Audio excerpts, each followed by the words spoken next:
No more decoy Samuel. He is Deebo. Apologies. Need that all playoffs long, though. Bang, bang. Let's talk about Deebo Samuel.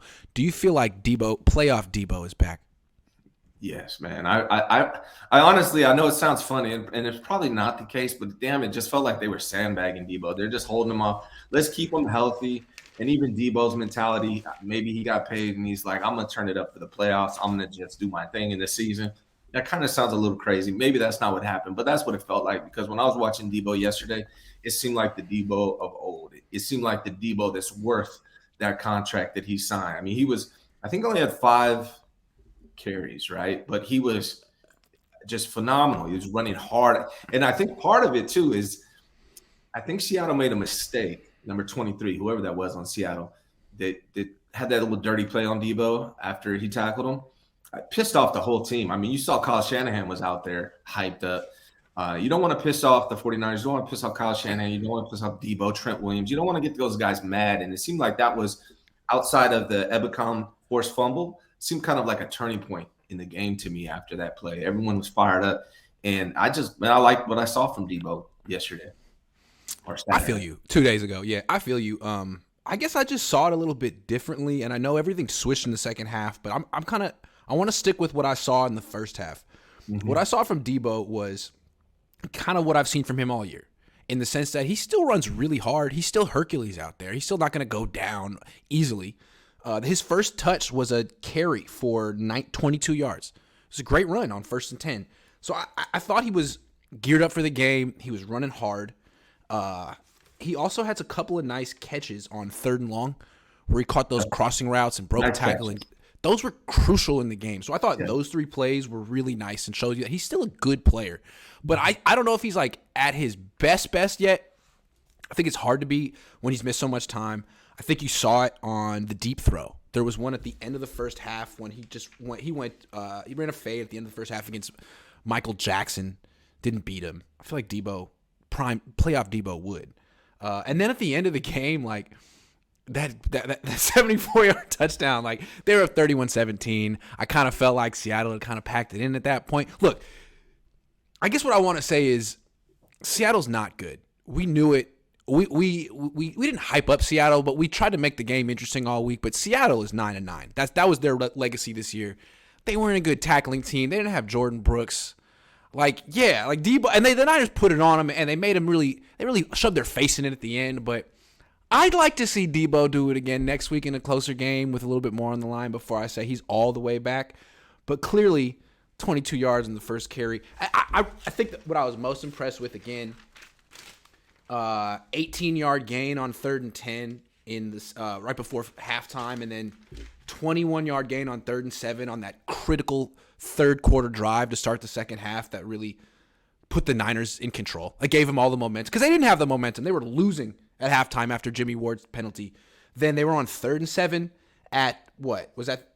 That was Seattle's third. So they weren't even guaranteed to get a field goal on that drive. He catches the ball, breaks a tackle, goes for 21. That was huge. But still, is it because Seattle's trash or Deebo's back? I don't know. And that's why I don't like these 7 seeds, man. Because to me, they're not playoff teams. They're like little honorary mentions, Make-A-Wish team that you gets to, hey, you want to be a playoff team for a day? Get smacked. Yeah. No, for me, man, I think the difference is Deebo is a competitor. And I feel like I saw that competitiveness come out in him. He had 2 great catches. Like, Deebo's not known for having the best hands. But yesterday, man, he made a couple really fantastic catches.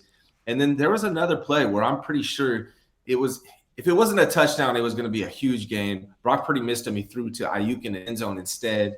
Ayuk didn't keep Deebo running was his open. route.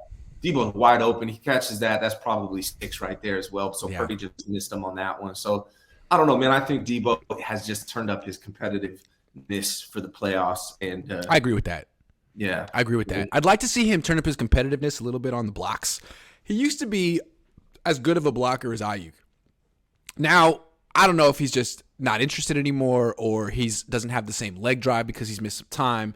But, man, Ayuk is the one that's making all these blocks down the field. And Jennings and Deebo is – but, again, I guess at this point they're paying him to score touchdowns. And he did. 74-yard play, beautiful.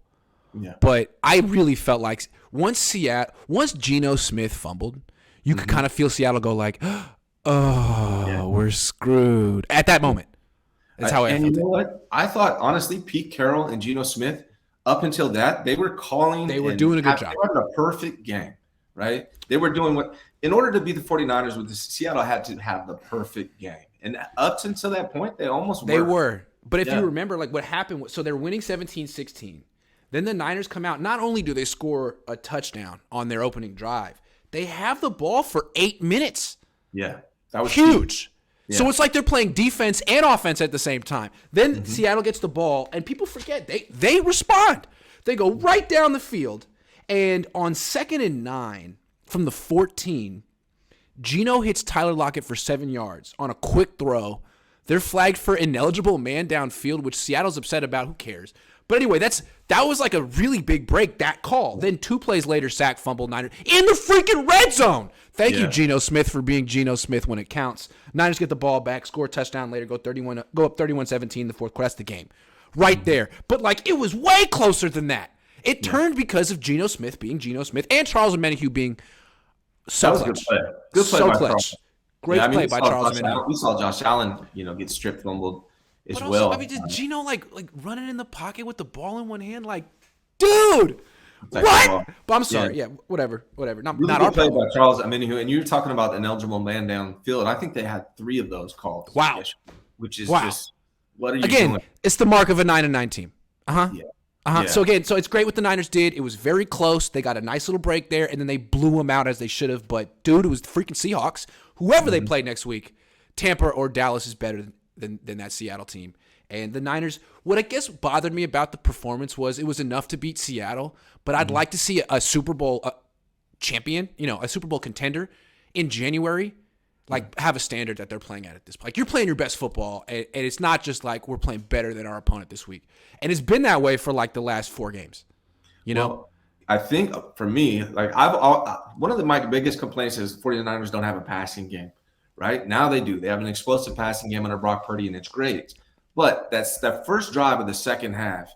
Kyle Shanahan came out just running the ball down their throat, trying to control the clock. And that's the 49ers' identity. And I think they need to really, honestly, I think it's smarter to stick with that, start with that, and then have the pass off of that, in my opinion. I think that's why they struggled. Kyle Shanahan wanted to make it the Brock Purdy show in the first half. And that was honestly the worst half of football I've seen from Brock Purdy in his career. Thankfully, he had an amazing half in the second half. But I think Kyle just needs to take a little pressure off of Brock Purdy and stick with this run game to start the game. You could argue that was the best drive of the season. And what I loved about it was first play of the drive, play action, dump off to Juszczyk. They don't get Juszczyk involved enough. He's a really good player. I make fun of how little they use him. But whenever they get him involved, especially first play in a drive, good things tend to happen. He's like the guy who's always open. So then you go after that, you go handoff to McCaffrey for 3 yards, 3rd and 1, quarterback sneak. And it works.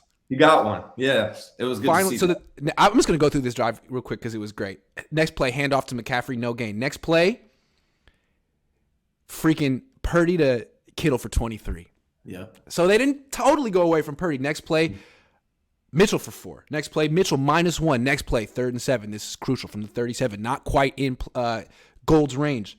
Purdy to Deebo on a crosser, breaks in front of the sticks, breaks a tackle, goes for 21, explosive play. Then into 16, McCaffrey for 7, McCaffrey for 2, McCaffrey for 5, McCaffrey for 1. And then 2nd and goal at the 1, quarterback sneak, it works. Dude, quarterback sneak makes or breaks teams this year. Yeah. Baltimore's going home because they couldn't do the quarterback sneak.